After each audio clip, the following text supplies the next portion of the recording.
الحمد للہ وحدہ والصلاة والسلام على من لا نبی بعدہ اما بعد فاعوذ باللہ من الشیطان الرجیم بسم اللہ الرحمن الرحیم قال اللہ تعالی فی القرآن المجید والفرقان الحمید ولا تقتلوا اولادکم خشیۃ املاق صدق اللہ مولانا العظیم اللہم صل علی محمد عبدک ورسولک وصل علی المؤمنین والمؤمنات یوم یقوم الحساب۔ 2 جمعے قبل شوہر کے حقوق اور بیوی کے حقوق پر تفصیلی بات ہو چکی ہے۔ اب شوہر اور بیوی سے خاندان بنتا ہے، ان کے بال بچے ہوتے ہیں، تو آج اولاد کے حقوق کا تذکرہ کریں گے۔ والدین پر اولاد کے بہت سارے حقوق ہیں، جس طرح اولاد پر والدین کے حقوق ہیں، اسی طرح والدین پر بھی اولاد کے حقوق ہیں جن کو ادا کرنا ازروی شریعت لازم اور ضروری ہے۔ کئی سارے حقوق ہیں اولاد کے۔ پہلا حق پرورش، دوسرا رضاعت و کفالت ہے، تیسرا عدل و انصاف، نمبر 4 تعلیم و تربیت، نمبر 5 شفقت و محبت، نمبر 6 دعا، نمبر 7 حق وراثت۔ اس کے علاوہ اور بھی حقوق ہیں، ان 7 حقوق کا تفصیلاً ذکر کریں گے اور ان کے ضمن میں دوسرے حقوق کا تذکرہ بھی آئے گا۔ دیکھیے، اسلام کے سوا دوسرے مذاہب اور طریقہ زندگی کا مطالعہ کرنے سے پتہ چلتا ہے کہ ان میں والدین کے حقوق پر تو زور دیا گیا ہے، مگر اولاد کے حقوق کو چندان قابل التفات نہیں سمجھا گیا۔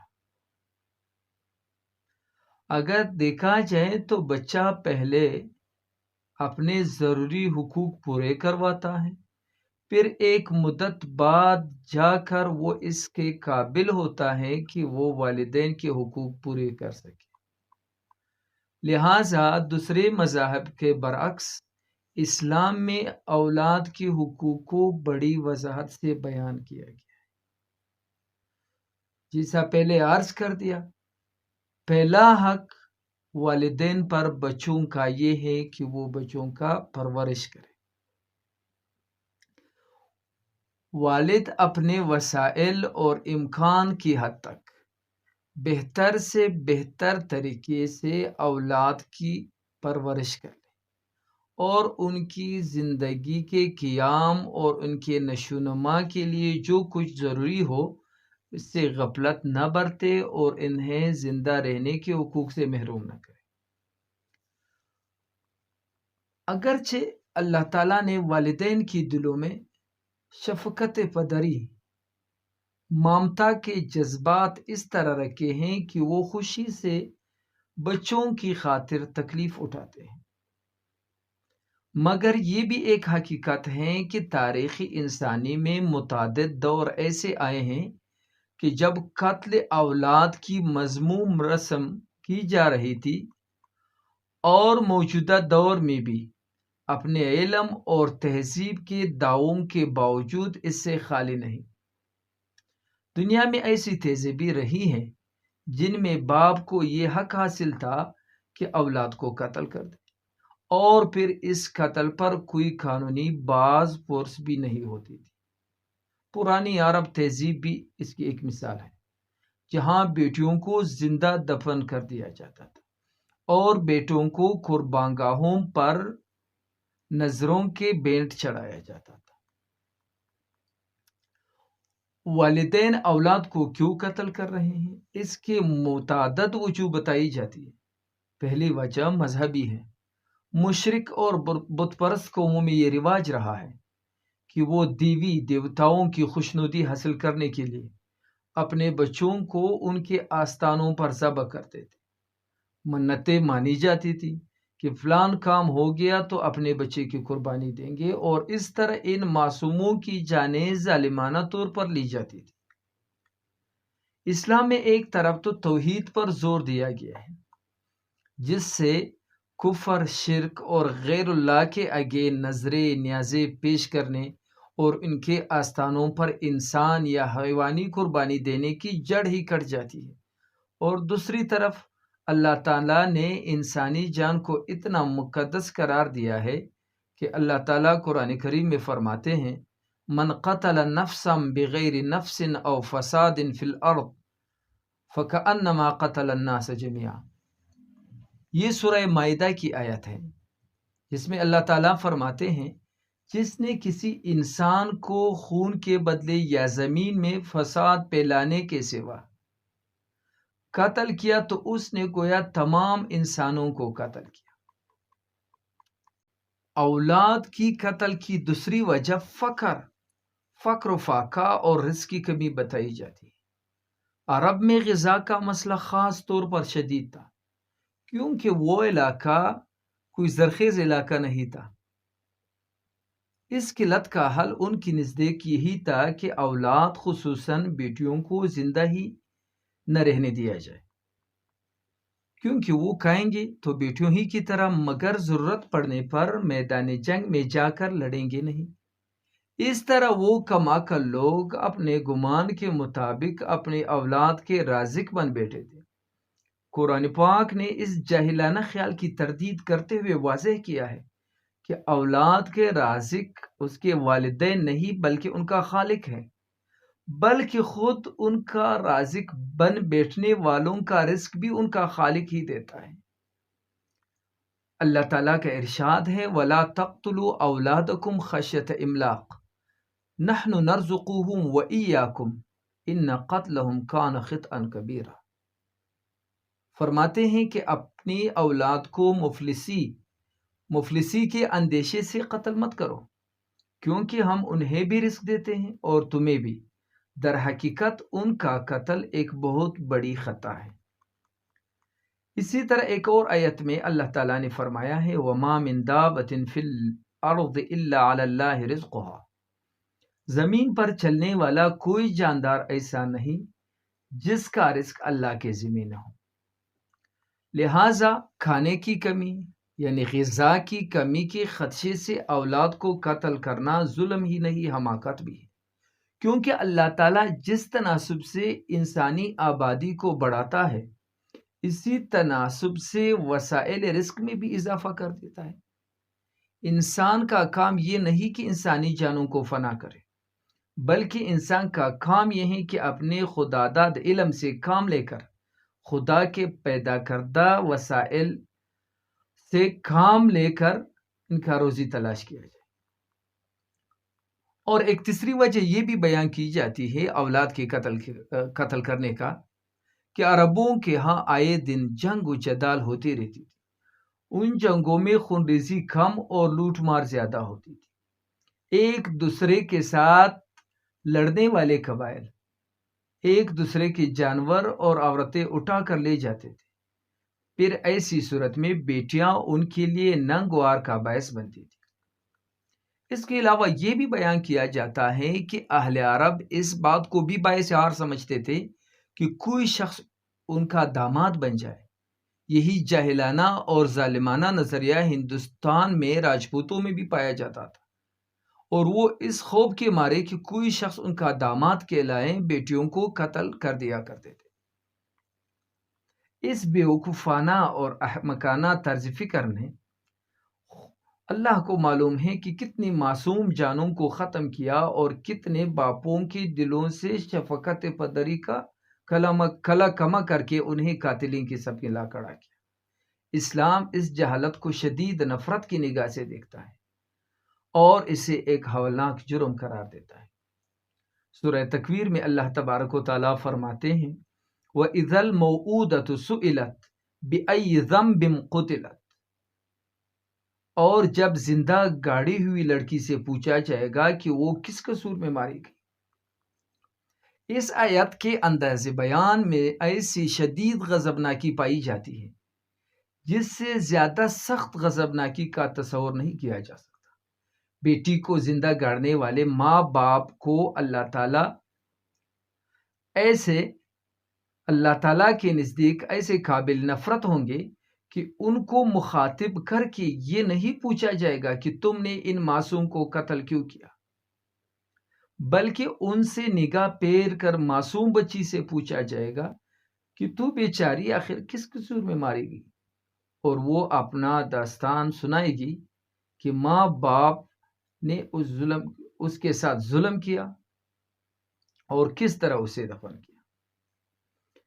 ان تمام احکامات کی روشنی میں والدین کا پہلا فریضہ یہی ثابت ہوتا ہے کہ اگر اللہ تعالیٰ نے انہیں اولاد کی نعمت سے نوازا ہے تو وہ ان کی پرورش کو اپنا فرض سمجھے اور اپنے وسائل اور اپنے امکان کی حد تک انہیں اچھی طرح پالے پوسے۔ یہ پہلا حق ہے بچے کا والدین۔ دوسرا حق بچے کا وہ ہے رضاعت اور کفالت۔ بچے کا دوسرا حق یہ ہے کہ جب تک وہ عام غذائیں کھانے کے قابل نہ ہو جائے ماں اسے دودھ پلائے، اور جب تک وہ نابالغ ہے باپ اس کی کفالت کرے۔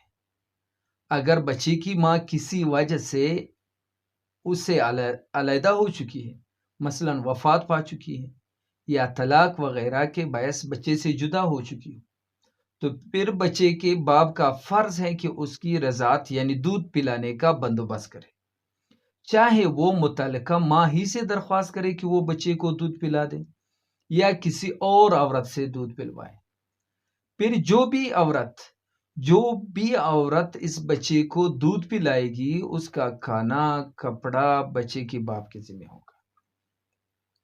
دودھ پلانے کی مدت قرآن کے روح سے 2 سال ہے۔ 2 سال کے بعد بچہ عموماً اس قابل ہو جاتا ہے کہ وہ دوسری غذائیں کھا سکے۔ ہاں، اگر والدین باہمی مشورے سے دودھ چڑھانا چاہیں تو اس کی اجازت ہے۔ بچے کو دودھ پلا کر اس کی زندگی کو قائم رکھنا اتنا مقدس عمل ہے کہ جو عورت کسی بچے کو دودھ پلائے اگر وہ اس کی ماں بھی نہ ہو تو بھی اس کی ماں کا درجہ حاصل کر لیتا ہے، اسے اس بچے کی رضائی ماں کہا جائے گا۔ اور رضاعت کا جو یہ رشتہ ہے، دودھ پلانے کا جو یہ رشتہ ہے، یہ رشتہ صرف دودھ پلانے والی تک محدود نہیں رہے گا بلکہ اس کے دوسرے رشتہ داروں تک بھی پہنچے گا۔ اس عورت کا شوہر بچے کا رضائی باپ ہوگا، اس کی اولاد بچے کی رضائی بہن بھائی ہوں گے، اس کے ماں باپ بچے کے رضائی نانا نانی ہوں گے، اس کے بہن بھائی رضائی بچے کے خالہ ماموں ہوں گے، اس کے شوہر کے بہن بھائی بچے کے رضائی چچا پھوپھی ہوں گے، اور پھر نسب کے جن جن رشتوں میں نکاح حرام ہے رضاعت کے ان رشتوں میں بھی نکاح حرام ہوگا۔ مثلا کسی بچے کی شادی اپنی رضائی خالہ سے نہیں ہو سکتی، نہ کسی بچی کی شادی اپنے رضائی ماموں یا رضائی چچا سے ہو سکتی۔ رضاعت کا رشتہ مقدس بھی ہے اور حسن سلوک اور عزت و احترام کا مستحق بھی ہے۔ عمر ابن صاحب بیان کرتے ہیں کہ مجھ تک یہ روایت پہنچی ہے کہ ایک دن رسول اللہ صلی اللہ علیہ وآلہ وسلم بیٹھے تھے کہ آپ کے رضائی باپ آ گئے۔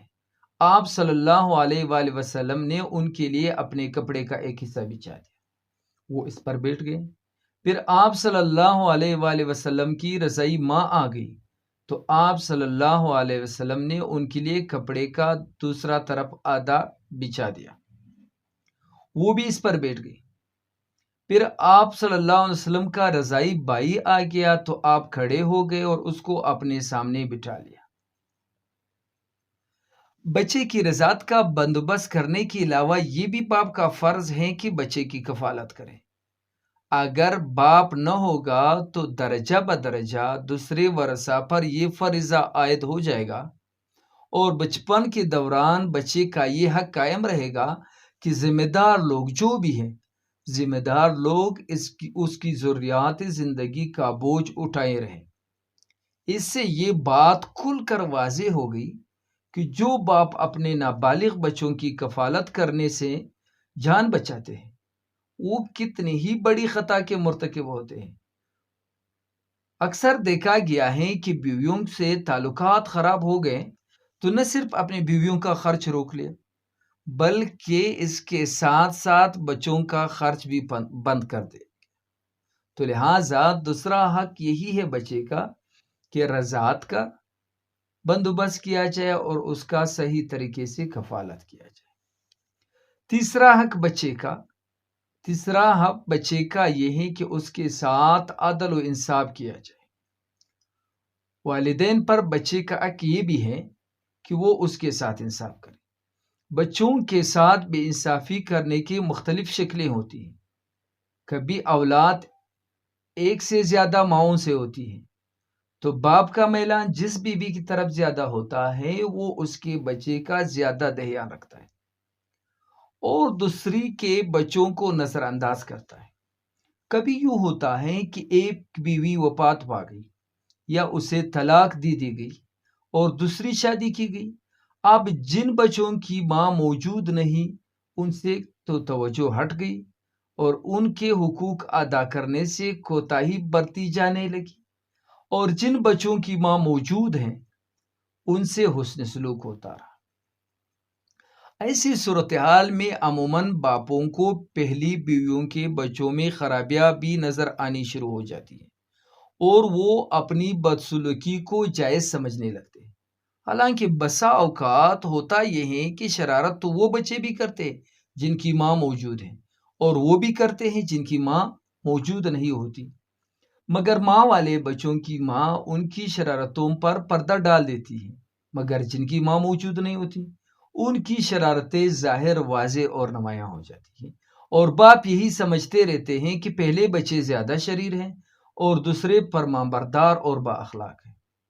ایسے ہی بعض گھرانوں میں لڑکے اور لڑکی کے درمیان فرق کیا جاتا ہے اور لڑکے کے حقوق تو خوشی خوشی ادا کیے جاتے ہیں اور لڑکیوں کو بوجھ سمجھا جاتا ہے۔ اب جس شکل میں بھی انصافی کی جائے، خدا اور خدا کے رسول صلی اللہ علیہ وآلہ وسلم کے نزدیک یہ فعل سخت ناپسندیدہ ہے۔ نعمان ابن بشیر ایک صحابی ہے، فرماتے ہیں کہ رسول اللہ صلی اللہ علیہ وآلہ وسلم نے فرمایا، اے لوگو اپنی اولاد کے درمیان عدل کرو۔ یہ حدیث نسائی میں بیان کی گئی ہے۔ اس سلسلے میں نعمان ابن بشیر رضی اللہ تعالیٰ عنہ ہی سے ایک اور روایت ہے۔ نعمان ابن بشیر رضی اللہ تعالیٰ عنہ بتاتے ہیں کہ میرے باپ حضرت بشیر رضی اللہ تعالیٰ عنہ میرے باپ نے اپنے مال میں سے کچھ حصہ میرے نام ہبہ کر دیا۔ اس پر میرے ماں عمرہ بنت رواحہ نے کہا کہ میں اس پر راضی نہیں جب تک کہ آپ رسول اللہ صلی اللہ علیہ وسلم کو اس ہبے پر گواہ نہ بنائیں۔ میرے والد حضور کی خدمت میں چل پڑے تاکہ آپ صلی اللہ علیہ وآلہ وسلم کو اس ہبے پر گواہ بنائیں۔ حضور کے پاس جب آ گئے بتایا، حضور نے ان سے پوچھا کہ کیا تم نے اپنی ساری اولاد کو اس طرح دیا ہے؟ انہوں نے عرض کیا کہ نہیں۔ اس پر آپ صلی اللہ علیہ وسلم نے فرمایا کہ خدا سے ڈرو اور اپنی اولاد میں انصاف کرو۔ پس میرے والد لوٹ آئے اور اپنا ہبہ واپس لے لیا۔ ایک اور روایت میں یہی واقعہ بیان ہوا ہے اور آخر میں یہ الفاظ ہیں کہ حضور صلی اللہ علیہ وآلہ وسلم نے فرمایا، اے بشیر، کیا اس کے علاوہ تیرے اور بھی لڑکے ہیں؟ انہوں نے عرض کیا کہ جی ہاں۔ حضور نے فرمایا کہ کیا ان سب کو اتنا ہبہ کیا ہے؟ انہوں نے عرض کیا کہ نہیں۔ اس پر آپ صلی اللہ علیہ وسلم نے فرمایا، پھر مجھے گواہ نہ بناؤ کیونکہ میں ظلم پر گواہ نہیں بنتا۔ بچوں کے درمیان انصاف نہ کرنے کا ایک برا نتیجہ یہ نکلتا ہے کہ بچوں کے درمیان بے اتفاقی پیدا ہو جاتی ہے اور دوسرے پھر جن بچوں سے بے انصافی کی جاتی ہے وہ والدین کو وہ محبت اور احترام نہیں دے سکتے جو اولاد کو دینا چاہیے۔ اس طرح بے انصافی سے کام لے کر والدین ایک طرف تو اللہ تعالیٰ کے حضور میں گناہگار ہوتے ہیں کہ اللہ تعالیٰ نے ان پر سب بچوں کے حقوق ادا کرنے لازم کیے تھے، مگر وہ ان میں سے کچھ بچوں کے حقوق ادا کرتے ہیں اور کچھ کے نہیں کرتے، اور دوسری طرف وہ دنیاوی لحاظ سے بھی نقصان اٹھاتے ہیں کیونکہ بسا اوقات وہ ان بچوں کے حسن سلوک اور خدمت سے محروم ہو جاتے ہیں جن سے انہوں نے بے انصافی روا کر کی تھی، اور پھر وہ معاشرہ میں بھی انہیں ظالم کا خطاب دیتا ہے۔ لہٰذا والدین کی دینداری ہی نہیں بلکہ عقل مندی کا تقاضا بھی یہی ہے کہ وہ اپنی اولاد کے درمیان عدل و انصاف قائم رکھیں۔ ہاں، اگر کوئی بچہ ماں باپ کی اطاعت و خدمت میں دوسروں سے زیادہ چست ہوتا ہے، دوسروں سے زیادہ خدمت و اطاعت کرتا ہے، تو ان کو اگر تھوڑا سا زیادہ دے تو پھر اس میں کوئی حرج نہیں۔ اور چوتھا حق بچے کا یہ ہے کہ صحیح تعلیم و تربیت دی جائے، یعنی بچے کا ایک حق یہ بھی ہے کہ والدین صرف اسے پال کر جوان ہی نہ کر دے بلکہ اسے عمدہ تعلیم و تربیت بھی دے۔ تعلیم و تربیت سے مراد یہ ہے کہ اسے دین کے احکام کا علم سکھائے اور اسے ان احکام پر عمل کرنے کی عادت ڈالنے کی کوشش کرتے رہیں۔ بچے کی تعلیم و تربیت کو کتنی اہمیت دی گئی ہے وہ اسی سے ظاہر ہے کہ پہلی آواز جو بچے کے کان میں ڈالی جاتی ہے وہ آذان ہے۔ سورہ مریم میں اللہ تبارک و تعالیٰ نے حضرت اسماعیل کے اوصاف بیان کیے ہیں۔ ان اوصاف میں سے ایک یہ بھی بیان کیا گیا ہے کان یأمر اہلہ بالصلاۃ والزکوٰۃ، فرماتے ہیں کہ وہ اپنے گھر والوں کو نماز اور زکوٰۃ کا حکم دیا کرتے تھے۔ ایک اور آیت میں ہے کہ وَأْمُرْ أَهْلَكَ بِالصَّلَاةِ وَاصْطَبِرْ عَلَيْهَا، اور اپنے اہل عیال کو نماز کی تلقین کرو اور خود بھی اس کے پابند رہو۔ حضرت عبداللہ ابن عباس رضی اللہ تعالیٰ عنہ روایت کرتے ہیں کہ رسول اللہ صلی اللہ علیہ وسلم نے فرمایا کہ اپنے بچوں کی زبان سے سب سے پہلے لا الہ الا اللہ کہلواؤ اور موت کے وقت انہیں اسی کلمہ لا الہ الا اللہ کی تلقین کرو۔ حضرت سعید بن العاص رضی اللہ تعالیٰ عنہ سے روایت ہے کہ آپ صلی اللہ علیہ وسلم نے فرمایا کہ کسی باپ نے بیٹے کو حسن ادب سے بہتر تحفہ نہیں دیا، یعنی بہترین ادب، بہترین تربیت حضور کے نزدیک بہترین تحفہ ہے جو والد اپنے بیٹے کو دیتا ہے۔ مطلب یہ ہے کہ باپ کی طرف سے اولاد کے لیے سب سے عمدہ تحفہ یہی ہے کہ وہ ان کی اتنی ہی اچھی تربیت کرے تاکہ وہ شائستگی اور اچھے اخلاق و سیرت کے حامل ہو۔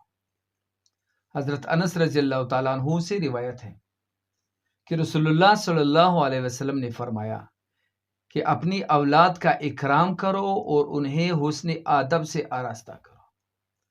اولاد کا اکرام کرنا یہ ہے کہ انہیں اللہ تعالیٰ کا عطیہ اور امانت سمجھ کر ان کی قدر کی جائے اور حسب استطاعت ان کی ضروریات زندگی کا بندوبست کیا جائے اور انہیں بوجھ نہ سمجھا جائے۔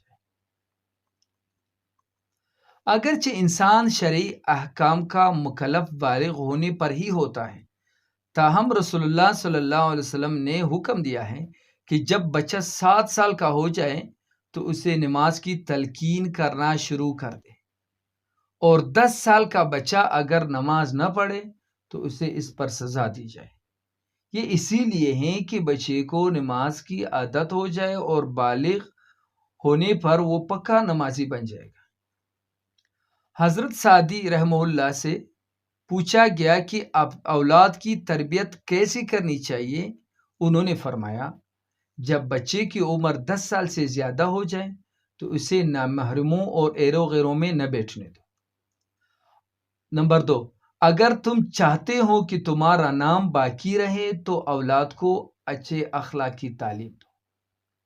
تیسری بات، حضرت شیخ سعدی نے جواب میں یہ فرمایا کہ اگر تمہیں بچے سے محبت ہے تو اس سے زیادہ تو اسے زیادہ لاڈ پیار نہ کرو۔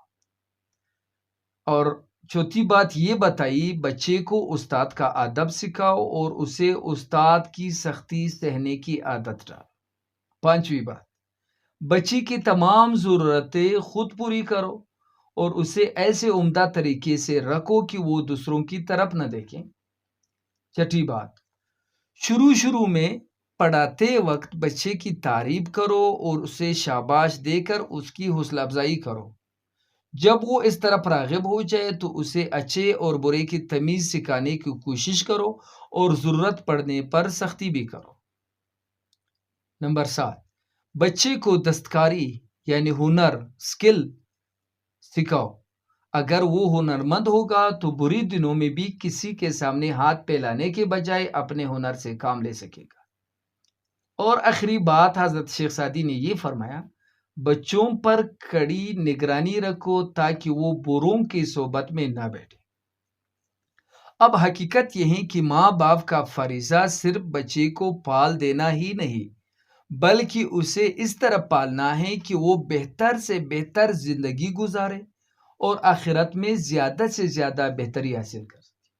یہ بڑی افسوس کی بات ہے کہ بہت سے والدین کی ساری توجہ صرف بچے کی مادی بہتری ہی کی طرف لگی رہتی ہے، حالانکہ ہر انسان نے ایک دن اس مادی دنیا سے رخصت ہو کر دائمی زندگی کو اختیار کرنا ہے، جس کا کوئی دوسرا کرارہ نہیں۔ اگر بچے کو اسی لیے تیار نہ کیا گیا تو پھر اس سے بڑی غفلت اور بچے کی حق میں دشمنی اور کیا ہوگی۔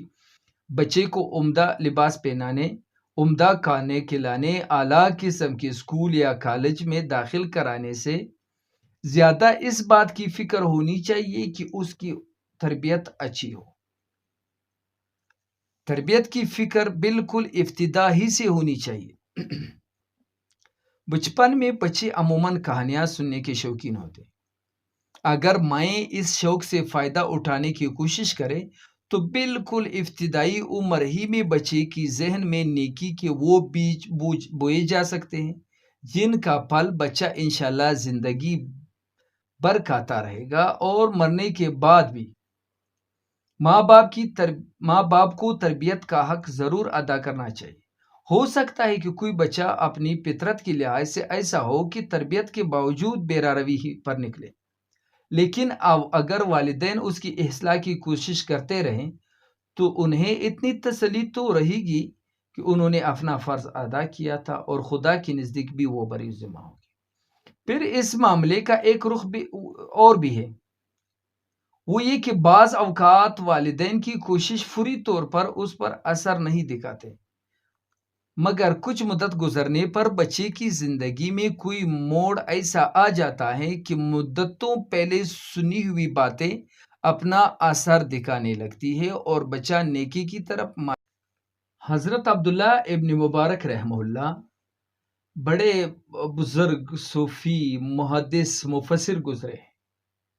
عبداللہ ابن مبارک کے والدین بے حد نیک لوگ تھے اور انہوں نے بیٹے کی تعلیم و تربیت میں کوئی کسر نہیں اٹھا رکھی تھی، مگر حضرت عبداللہ پر کوئی اثر نہ ہوتا تھا۔ انہیں سمجھانے بجھانے والے والدین کے فرزند ہونے کے باوجود آپ کھیل کود میں مست رہتے، ہر کام میں لاپرواہی کرتے، بر وقت برائیوں میں پیستے رہتے، گانا بجانا عیش اڑانا یہی دن رات کا مشغلہ تھا، یہاں تک کہ پینا پلانا بھی شروع ہو گیا۔ رات بھر دوستوں کی محفلیں جمی رہتی تھی، ساز بجتا، گانا ہوتا اور شراب کا دور چلتا۔ ان کی یہ خطرناک زندگی دیکھ کر والدین کا برا حال تھا، اندر سے کڑھتے، روتے اور زاری کرتے، نظریں مانتے، صدقے دیتے اور اللہ تعالیٰ کے حضور میں بیٹے کی اصلاح کے لیے دعائیں کرتے۔ انہوں نے بیٹے کی تربیت میں کوئی کسر نہیں اٹھا رکھی تھی، مگر بظاہر ان کی تربیت کا کوئی اثر نظر نہیں آتا تھا۔ آخر کار ایک وقت آ ہی گیا جب اللہ تعالیٰ نے اس سالے جوڑے کی دعاؤں کو سن لیا اور قبول کر لیا۔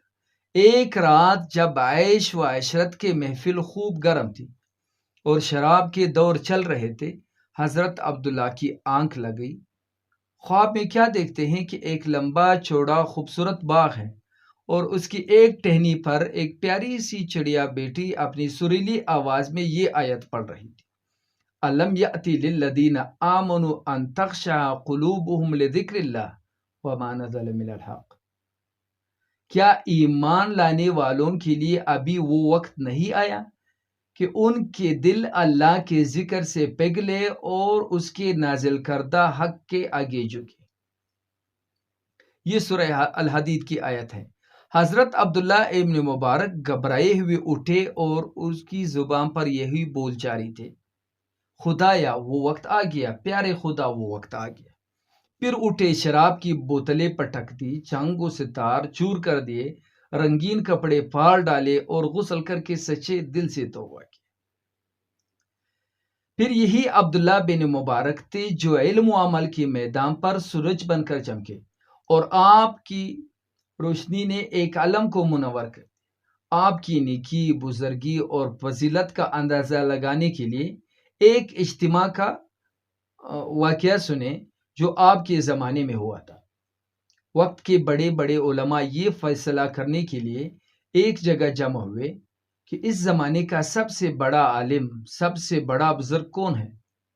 آخر یہ فیصلہ ہوا کہ قرآن و حدیث کے علم، فقہ، ادب، شاعری، نحو، لغت، تقریر، عبادت، راتوں کو جاگنا، بیکار باتوں سے بچنا، لوگوں سے اچھا سلوک کرنا، لڑائی جھگڑے سے بچنا، ہمیشہ انصاف پر قائم رہنا، گھوڑے کی سواری، ہتھیار باندھنا، حج کرنا، اللہ کی راہ میں جہاد کرنا، ان سب خوبیوں میں حضرت عبداللہ سب سے بڑھ کر ہے۔ چنانچہ ان علماء نے سب نے مل کر انہیں اپنا سردار مان لیا اور انہیں اپنے لیے ہر بلائی کا نمونہ قرار دیا۔ حضرت عبداللہ ابن مبارک کی زندگی ان والدین کے لیے باعث تسکین اور اطمینان ہونا چاہیے جو بچوں کی اصلاح کی کوشش کرتے ہیں اور پھر جب دیکھتے ہیں کہ اثر نہیں ہوتا تو وہ غمگین ہو جاتے ہیں۔ اس مبارک زندگی میں ان کے لیے یہ سبق ہے کہ وہ عبداللہ ابن مبارک کے والدین کی طرح کوشش، تڑپ، دعا اور التجا کو جاری رکھیں۔ اللہ تعالیٰ ایک دن ان کو ضرور سنے گا۔ وہی عبداللہ ابن مبارک جو کبھی صبح و شام عیش و عشرت، لہو و لعب میں چور رہتے تھے، آخر اس بلند مقام پر پہنچے کہ مشہور محدث اور زاہد امام زہابی نے آپ کے بارے میں فرمایا، حضرت عبداللہ میں کون سی خوبی نہیں ہے؟ خدا ترسی، عبادت، خلوص، جہاد، زبردست علم، دین میں مضبوطی، حسن سلوک، بہادری۔ خدا کی قسم مجھے ان سے محبت ہے اور ان کی محبت سے مجھے بھلائی کی امید ہے۔ یہ امام زہابی فرماتے ہیں عبداللہ ابن مبارک کے متعلق۔ حضرت عبداللہ ابن مبارک زندگی اس طرح گزار رہے تھے کہ سال کو 3 حصوں میں تقسیم کر رکھا تھا۔ 4 مہینے حدیث پڑھنے میں گزارتے، 4 مہینے جہاد میں رہتے اور 4 مہینے حج کے سفر میں رہتے۔ حضرت سفیان ثوری رحمہ اللہ فرماتے ہیں کہ میں نے بہت کوشش کی کہ کم از کم 1 سال ہی حضرت عبداللہ کی طرح زندگی گزار لوں، مگر کامیاب نہ ہوا۔ اب بچے کی عمدہ تربیت، صحیح تربیت اور اس نیکی کی راہ پر چلا کر والدین خود بھی ناپا میں رہتے ہیں، کیونکہ نیک اولاد والدین کے لیے زندگی میں آنکھ کی ٹھنڈک اور موت کے بعد بخشش کا سبب بنتی ہے۔ حضرت ابو ہریرہ رضی اللہ تعالیٰ عنہ روایت کرتے ہیں کہ رسول اللہ صلی اللہ علیہ وسلم نے فرمایا کہ جب انسان مر جاتا ہے تو اس کے عمل ختم ہو جاتے ہیں، مگر 3 عمل ایسے ہیں جو موت کے بعد بھی جاری رہتے ہیں۔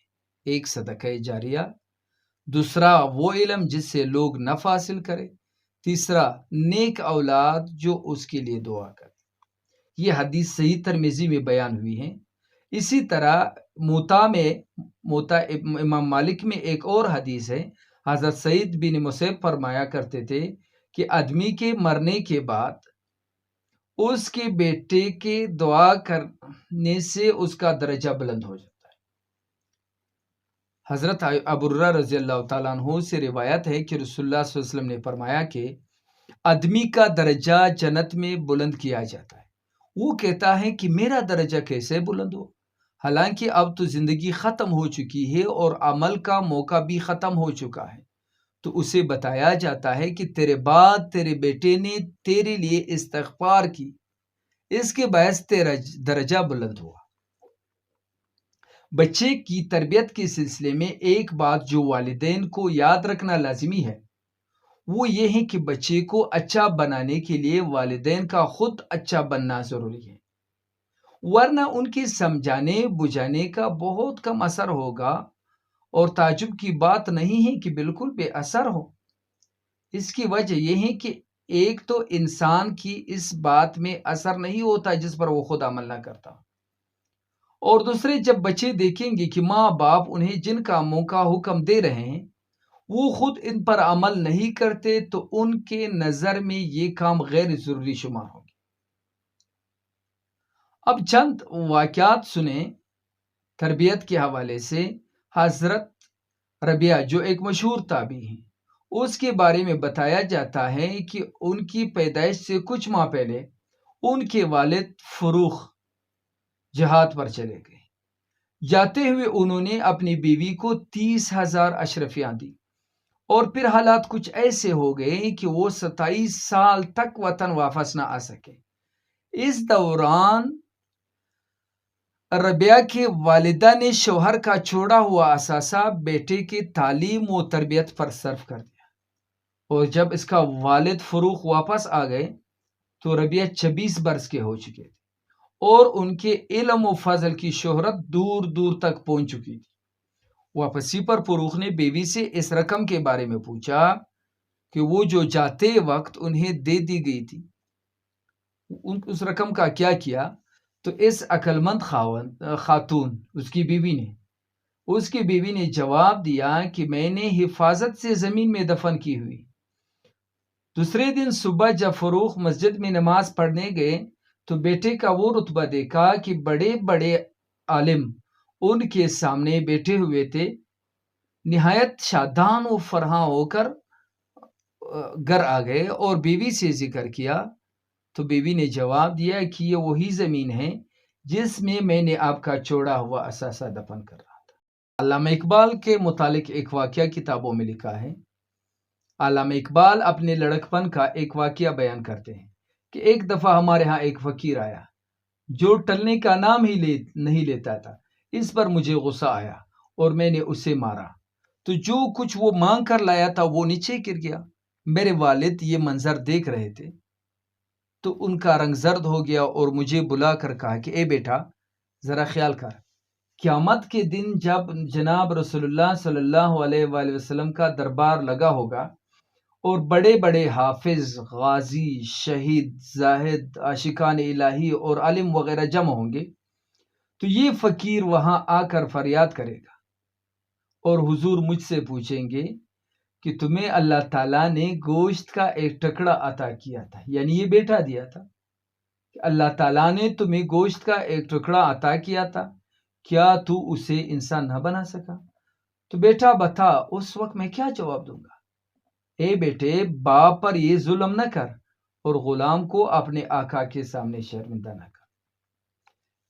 اس میں کچھ تعجب کی بات نہیں کہ جس بچے کی بچپن میں اس حکیمانہ انداز میں تربیت کی گئی تھی وہ بڑا ہو کر بہت بڑا خادم دین اور عاشق رسول ثابت ہوا۔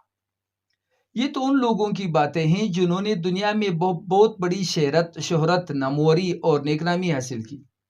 عام لوگوں کی زندگیوں میں بھی اس طرح واقعات دیکھے جاتے ہیں جہاں جہاں والدین نے فرشناسی سے کام لیا اور بچوں کی تربیت کا حق ادا کرنے کی کوشش کی، اللہ تعالیٰ نے ان کوششوں کو آخر کامیابی سے ہی ہمکنار فرمایا۔ اسی طرح ایک دیندار خاتون کا واقعہ ہے کہ وہ زندگی میں ایسی تکالیف کا شکار ہوئی کہ گھر چھوڑ کر کسی رشتہ دار کے پاس جانا پڑ گیا۔ بچے چھوٹے تھے، حالات کی تبدیلی کا پورا احساس نہیں کر سکتے تھے۔ وہ خاتون صبح اٹھ کر سب کے لیے ناشتہ تیار کرتی اور گھر والی بی بی کی بچوں کو پہلے دیتی ناشتہ اور اپنے بچوں کو بعد میں۔ بچے بیچارے سمجھتے تھے کہ چونکہ ہمارے ماں ناشتہ تیار کر رہی ہے اس لیے پہلا حق ہمارا ہے۔ وہ اس ترتیب کو بے انصافی پر محمول کر رہے تھے، اس کو بے انصافی سمجھ رہے تھے کہ ناشتہ تو ہماری والدہ تیار کر رہی ہے اور پہلے ہمیں نہیں دے رہی۔ ایک دن ایک بچہ بہت پریشان ہو کر بول اٹھا کہ آخر امی آپ کیوں یہاں آئی ہیں؟ اچھے بھلے ہم اپنے گھر میں رہ رہے تھے، ماں نے بڑے آرام سے کہا کہ بیٹے یہاں کیا ہمیشہ رہنا ہے؟ بچہ بگڑ کر بولا کہ اب آپ ہمیں کہیں اور کہاں لے جا رہے ہیں؟ کہاں جانے کا ارادہ رکھتی ہے؟ ماں نے بڑی بے سختگی سے کہا تو اللہ میاں کے پاس نہیں جانا ہے کیا؟ دیکھو بیٹے، تم ان بچوں کو پہلے ناشتہ کر لینے دیا کرو۔ اگر ایسا کرو گے تو پھر جب ہم اللہ میاں کے پاس جائیں گے تو وہاں تم لوگوں کو پہلے ناشتہ ملا کرے گا۔ بچے اس سیدھی سادی اور پرخلوص بات کو فوراً سمجھ گئے اور صبر سے اپنی باری کا انتظار کرنے لگے۔ یہ چوتھا حق ہے بچوں کا۔ اب پانچواں حق بچوں کا والدین پر یہ ہے کہ محبت اور شفقت۔ بچے کا ایک حق یہ بھی ہے کہ اس سے شفقت اور محبت کا سلوک کیا جائے۔ اس معاملے میں بیجا لاڈ پیار جو بچے کو بگاڑ دے درست نہیں ہے، لیکن یہ ضروری ہے کہ بچے کو یہ یقین رہے کہ ماں باپ اسے دل سے چاہتے ہیں اور اس بچے کی خیر خواہ ہے۔ بچے سے بہت زیادہ سختی کرنا اسے سدھارنا نہیں بلکہ بگاڑنا ہے۔ اگر کسی بچے کے دل میں یہ بات بیٹھ جائے کہ ماں باپ کو مجھ سے محبت نہیں اور وہ مجھے برا سمجھتے ہیں تو یہ بچے اور والدین دونوں کی بدقسمتی ہوگی۔ اس لیے والدین کے لیے ضروری ہے کہ اپنا طرز عمل ایسا رکھے کہ بچے کو ان کی محبت اور خیرخواہی پر یقین رہے۔ یہ یقین اس میں اعتماد پیدا کرے گا اور وہ اپنے آپ کو محفوظ سمجھے گا، جس سے اس کی سیرت، اس کی کردار پر بہت اچھا اور بہترین اثر پڑے گا۔ اب دیکھتے ہیں رسول اللہ صلی اللہ علیہ وآلہ وسلم بچوں کے معاملے میں کس طرح رویہ روا رکھتے تھے، محبت شفقت کس طرح کرتے تھے۔ حضرت عائشہ رضی اللہ تعالیٰ عنہ بیان کرتی ہیں کہ کچھ دیہاتی لوگ رسول اللہ صلی اللہ علیہ وسلم کے پاس آئے۔ انہوں نے حضور سے پوچھا کہ کیا آپ اپنے بچوں کو چومتے ہیں؟ حضور صلی اللہ علیہ وسلم نے فرمایا کہ جی ہاں۔ انہوں نے کہا خدا کی قسم ہم تو نہیں چومتے۔ اس پر حضور صلی اللہ علیہ وسلم نے فرمایا کہ اگر اللہ نے تمہارے دل سے رحم نکال لیا ہو تو پھر میرا کیا اختیار ہے۔ حضرت ابو ہریرہ رضی اللہ تعالیٰ عنہ سے اسی مفہوم کا ایک اور روایت ہے۔ آپ رضی اللہ تعالیٰ عنہ فرماتے ہیں کہ اقرا ابن حابس نے رسول اللہ صلی اللہ علیہ وسلم کو دیکھا کہ آپ حضرت حسن رضی اللہ تعالیٰ عنہ کو چوم رہے تھے جو بچہ تھا۔ اقرا نے کہا کہ میرے 10 بیٹے ہیں، میں نے ان میں سے ایک کو کبھی نہیں چوما۔ اس پر حضور نے فرمایا من لا یرحم لا یرحم، جو رحم نہیں کرتا اس پر رحم نہیں کیا جاتا۔ حضرت انس بن مالک فرماتے ہیں کہ میں نے کوئی شخص ایسا نہیں دیکھا جو اپنے بال بچوں پر رسول اللہ صلی اللہ علیہ وآلہ وسلم سے زیادہ شفیق ہو۔ رسول اللہ صلی اللہ علیہ وسلم کو حضرت فاطمہ رضی اللہ تعالیٰ عنہ سے بے انتہا محبت تھی۔ ایک حدیث میں آتا ہے حضور صلی اللہ علیہ وسلم نے فرمایا کہ فاطمہ میرے جگر کا ٹکڑا ہے، جو چیز اسے بری لگتی ہے وہ مجھے بری لگتی ہے، اور جو چیز اسے اذیت دیتی ہے وہ چیز مجھے اذیت دیتی ہے۔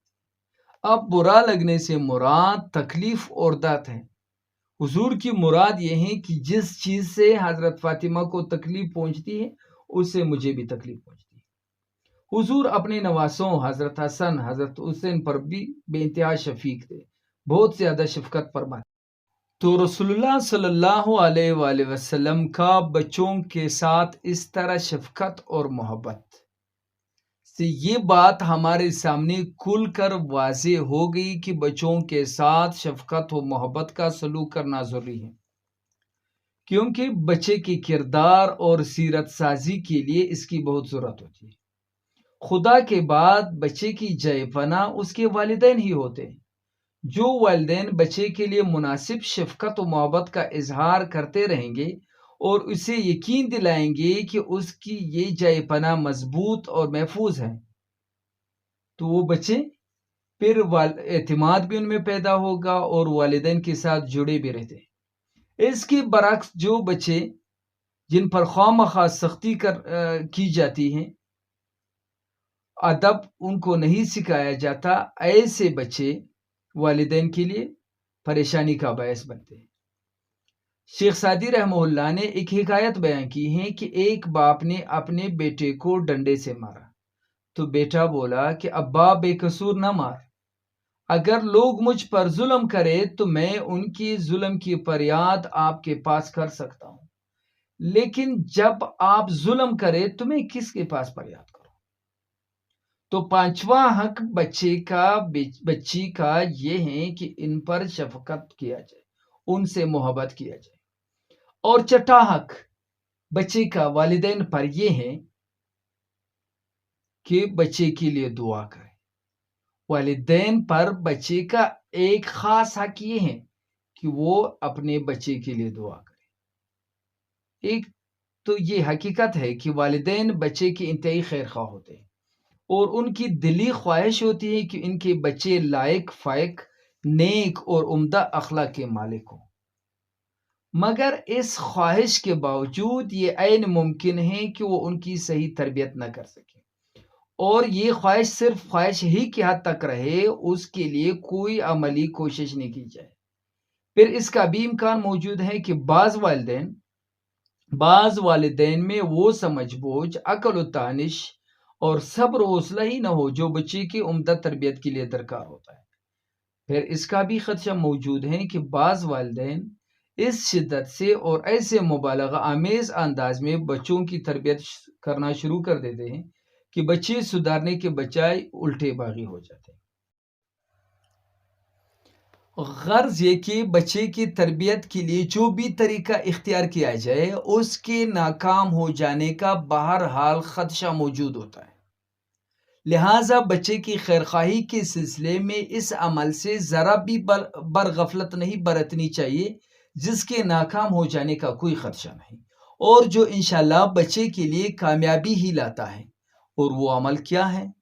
وہ عمل ہے بچے کے حق میں دعائے خیر کرنا۔ اللہ تعالیٰ قرآن پاک میں فرماتے ہیں اجیب الدعوۃ الداع اذا دعانی، پکارنے والا جب مجھے پکارتا ہے تو میں اس کی پکار سنتا ہوں اور جواب دیتا ہوں۔ جب وہ ہر معاملے میں پکارنے والے کی پکار سنتا ہے تو اس پکار کو کیوں نہ سنے گا جو اس کے عزیز مخلوق کی خیرخواہی کے لیے کی جائے۔ ہمارے بچے، ہمارے اولاد کم ہے، اس کی مخلوق زیادہ ہے، وہ انہیں ہم سے زیادہ عزیز رکھتا ہے، اس لیے کوئی وجہ نہیں کہ وہ ان کے حق میں ہماری دعا نہ سنے۔ حضرت عبداللہ ابن مبارک کے حالات آپ نے سنے کہ کس طرح ماں باپ کی مسلسل دعا اور التجا سے خدا کی رحمت جوش میں آئی اور ایک عیش و عشرت کا دلدادہ نوجوان عالم اسلام کی عالموں کا، علماء کا، عاملوں کا سردار بن گیا۔ والدین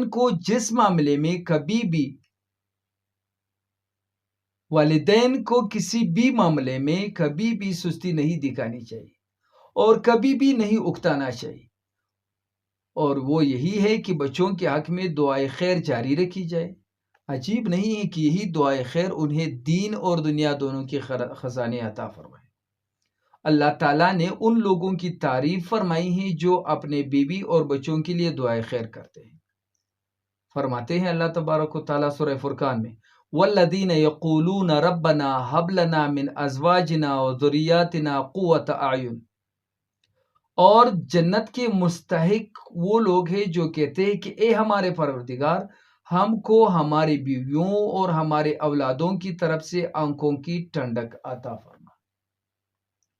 لہٰذا چھٹا حق بچے کا والدین پر یہ ہے کہ والدین بچے کے حق میں مسلسل دعائے خیر کریں۔ ساتواں حق حق وراثت ہے۔ حق وراثت اسلام کے اصول وراثت میں ایک نمایاں خصوصیت یہ ہے کہ ساری اولاد ترقی کی وارث بنتی ہے۔ اس میں بڑے چھوٹے لڑکے لڑکی کا کوئی فرق نہیں۔ ورثے کے معاملے میں بعض دوسرے مذاہب اور طریقہ زندگی میں لڑکی کے ساتھ سخت بے انصافی کی گئی ہے اور اسے باپ کے ترکے کا حقدار نہیں سمجھا گیا۔ بعض اقوام میں ورثہ صرف بڑے لڑکے کا حق سمجھا جاتا ہے۔ چھوٹے بچوں کو محض اس لیے محروم ہونا پڑتا ہے کہ وہ اتفاق سے بعد میں پیدا ہوئے، لیکن اسلام میں سب بچے ورثے کے حقدار ہیں۔ تقسیم کا اصول یہ ہے کہ لڑکی کو لڑکے سے آدھا حصہ ملتا ہے۔ اس کی وجہ یہ ہے کہ اللہ تعالیٰ نے عورت کے کندھے پر کوئی مالی بوجھ نہیں ڈالا۔ شادی سے پہلے باپ اس کا کفیل ہوتا ہے، شادی کے بعد خاوند اور بیوگی کی صورت میں بیٹا کفیل ہوتا ہے، لہٰذا وہ آدھا حصہ لے کر بھی نفع میں رہتی ہے۔ اس کے برعکس اس کے بھائی نے اپنے اخراجات کے علاوہ اپنے بیوی بچوں کے اخراجات بھی پورے کرنے ہوتے ہیں، بوڑھے ماں باپ کی دیکھ بھال بھی کرنی ہوتی ہے اور بعض اوقات بیوہ بہنوں کی خبرگیری کا ذمہ بھی اٹھانا ہوتا ہے۔ اس لیے یہ انصاف ہے کہ اسے زیادہ دیا جائے۔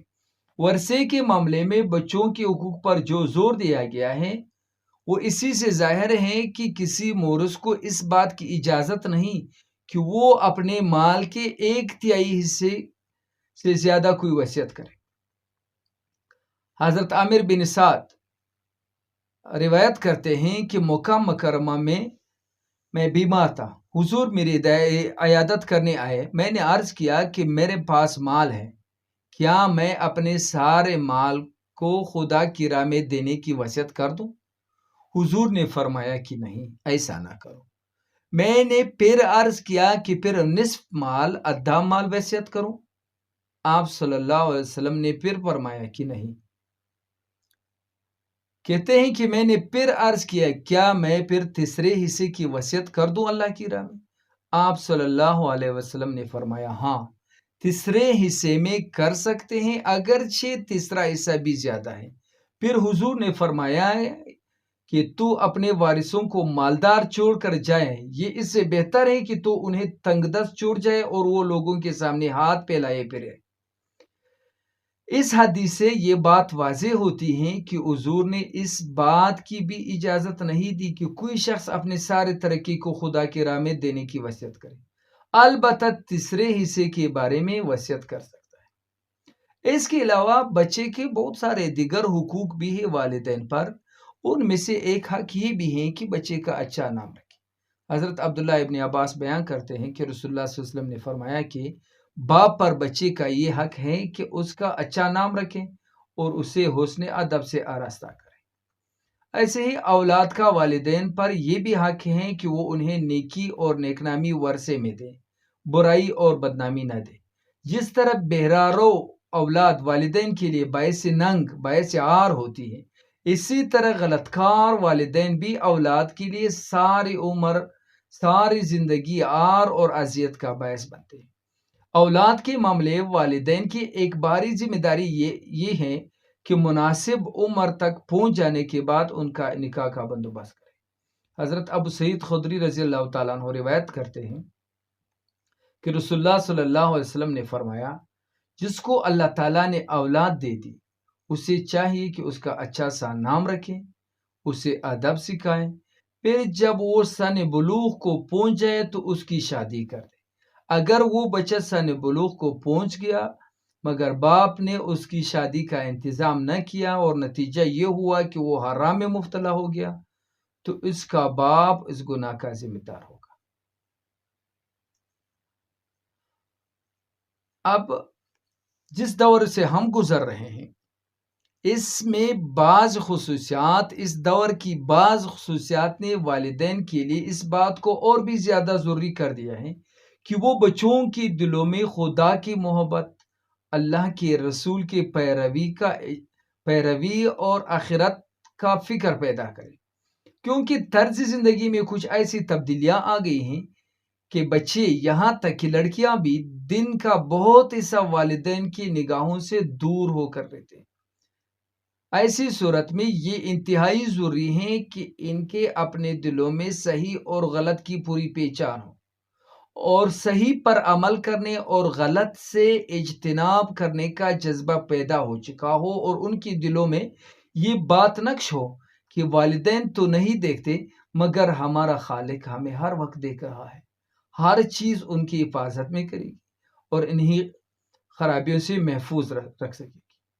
پھر تہذیب و تمدن کی ترقی نے زندگی میں بہت سے بے چینی، الجھنیں اور طرح طرح کے مسائل پیدا کر دیے، جن کے باعث انسانی اعصاب پر بے انتہا دباؤ پڑ رہا ہے۔ ایسے مہلک ہتھیار وجود میں آئے ہیں کہ اگر انہیں استعمال میں لے آئیں تو عجب نہیں کہ کرۂ ارض کے ٹکڑے ٹکڑے ہو کر رہ جائے۔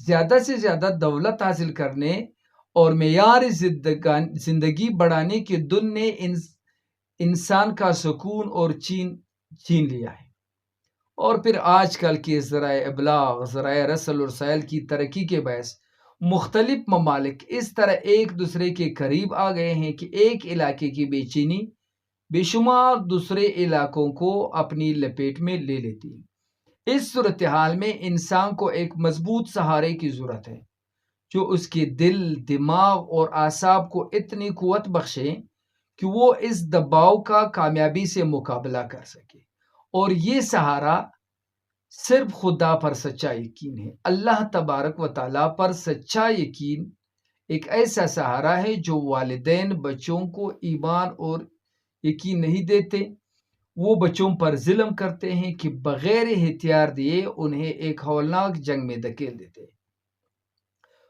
خود عالم اسلام کا یہ حال ہے کہ علاقائی تعصبات اور بہت سے جاہلانہ نظریات نے ملت اسلامیہ کو پارا پارا کر دیا ہے، اور اس طرح پارا پارا ہو جانے کے باعث وہ دنیا میں بھی شکست و ذلت کا شکار ہو رہی ہے۔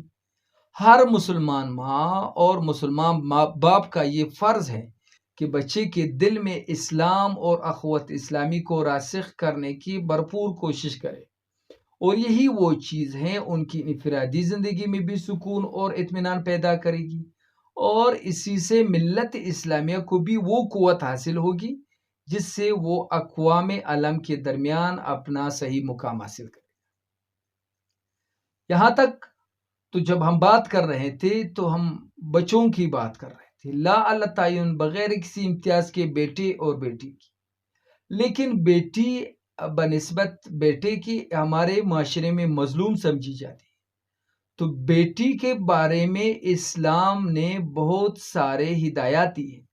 رسول اللہ صلی اللہ علیہ وآلہ وسلم کی کئی روایات موجود ہیں۔ اولاد کے حقوق کا ذکر اس وقت تک نامکمل رہے گا جب تک یہ واضح نہ کیا جائے کہ جس بیٹی کو جاہلیت میں ننگ و عار کا باعث سمجھا جاتا تھا، اسلام نے آ کر اسے کیا مقام عطا فرمایا۔ حضرت عبداللہ ابن عباس رضی اللہ تعالیٰ عنہ بیان کرتے ہیں کہ رسول اللہ صلی اللہ علیہ وسلم نے فرمایا کہ جس شخص کی بیٹی ہو، پھر نہ تو وہ اسے زندہ دفن کرے اور نہ اسے ذلیل سمجھے اور نہ اپنے بیٹے کو اس پر ترجیح دے، تو اللہ اسے جنت میں داخل کرے گا۔ حضرت ابو سعید خدری رضی اللہ تعالیٰ عنہ سے ایک روایت ہے کہ رسول اللہ صلی اللہ علیہ وسلم نے فرمایا، جس نے 3 بیٹیوں کی پرورش کی اور پھر انہیں اچھی تعلیم اور تربیت دے کر ان کی شادی کر دی اور ان سے اچھا سلوک کیا، تو اس کے لیے جنت ہے۔ حضرت عقبہ بن عامر رضی اللہ تعالیٰ عنہ روایت کرتے ہیں کہ میں نے رسول اللہ صلی اللہ علیہ وسلم سے فرماتے ہوئے سنا ہے کہ جس شخص کی 3 بیٹیاں ہوں اور وہ ان کے معاملے میں صبر سے کام لے اور اپنی کمائی سے انہیں کھلائیں اور پلائیں اور پہنائیں، تو وہ بیٹیاں قیامت کے دن اس کے لیے آگ سے بچاؤ ہے۔ ایک اور روایت میں ہے کہ رسول اللہ صلی اللہ علیہ وسلم نے فرمایا کہ میں تجھے سب سے فضیلت والا صدقہ نہ بتاؤں؟ پھر آپ صلی اللہ علیہ وسلم نے فرمایا، سب سے زیادہ فضیلت والا صدقہ تیری وہ بیٹی ہے جو خاوند کی وفات یا طلاق کے باعث تیری طرف واپس آ گئی ہو اور تیرے سوا اس کا کوئی کمانے والا نہ ہو، ایسی بیٹی پر خرچ کرنا افضل صدقہ ہے۔ حضرت عائشہ رضی اللہ تعالیٰ عنہ فرماتی ہیں کہ میرے پاس ایک عورت آئی اور اس کے ساتھ اس کی 2 بیٹیاں تھیں۔ اس نے سوال کیا، میرے پاس ایک کھجور کے سوا کچھ نہ تھا، میں نے اسے وہ دے دی۔ اس نے اس کھجور کو اپنی دونوں بیٹیوں میں تقسیم کر دیا اور خود اس میں سے کچھ نہ کھایا، پھر اٹھ کھڑی ہوئی اور چلی گئی۔ جب رسول اللہ صلی اللہ علیہ وآلہ وسلم ہمارے پاس آئے تو میں نے آپ صلی اللہ علیہ وسلم کو یہ بات بتا دی، تو آپ صلی اللہ علیہ وسلم نے فرمایا کہ جو کوئی ان لڑکیوں کے بارے میں کسی آزمائش میں مبتلا ہو جائے پھر وہ ان سے حسن سلوک کرے تو یہ لڑکیاں اس کے لیے جہنم کی آگ سے پردہ ہو جائیں گی۔ حضرت انس رضی اللہ تعالیٰ عنہ سے روایت ہیں، اس روایت کو بیان کرتے ہیں، بس اسی پر انشاءاللہ ختم بھی کرتے ہیں۔ حضرت انس رضی اللہ تعالیٰ عنہ روایت بیان کرتے ہیں کہ رسول اللہ صلی اللہ علیہ وآلہ وسلم نے فرمایا کہ جس شخص نے 2 لڑکیوں کی پرورش کی یہاں تک کہ وہ سن بلوغ کو پہنچ گئی تو وہ قیامت کے دن اس حالت میں آئے گا کہ میں اور وہ ایسے ہوں گے۔ آپ صلی اللہ علیہ وآلہ وسلم نے اس طرح دونوں انگلیوں کو ایک دوسرے سے ملا دیا، مطلب یہ ہے کہ وہ شخص قیامت کے دن میرے قریب، اتنا قریب میرے ہوگا جتنے یہ 2 انگلیاں قریب قریب۔ تو یہ چند حقوق اولاد کے بیان ہوئے۔ تو پہلے عرض کر دیا تھا کہ جس طرح اولاد پر والدین کے حقوق ہیں، اسی طرح والدین پر اولاد کے بھی حقوق ہیں۔ اب اگر ہم اولاد کے ان حقوق کا خیال رکھیں گے تو اللہ تبارک و تعالی ہمیں دنیا میں بھی سرخرو فرمائیں گے، اولاد ہماری آنکھوں کی ٹھنڈک بنے گی، اور ہم آخرت میں بھی سرخرو ہوں گے۔ اولاد کے ذریعے ہمیں صدقہ جاریہ ملے گا اور ہمارے درجات بلند ہوں گے۔ اللہ تعالی ہم سب کو صحیح صراط مستقیم پر چلنے کی توفیق عطا فرمائے۔ وآخر دعوانا ان الحمدللہ رب العالمین۔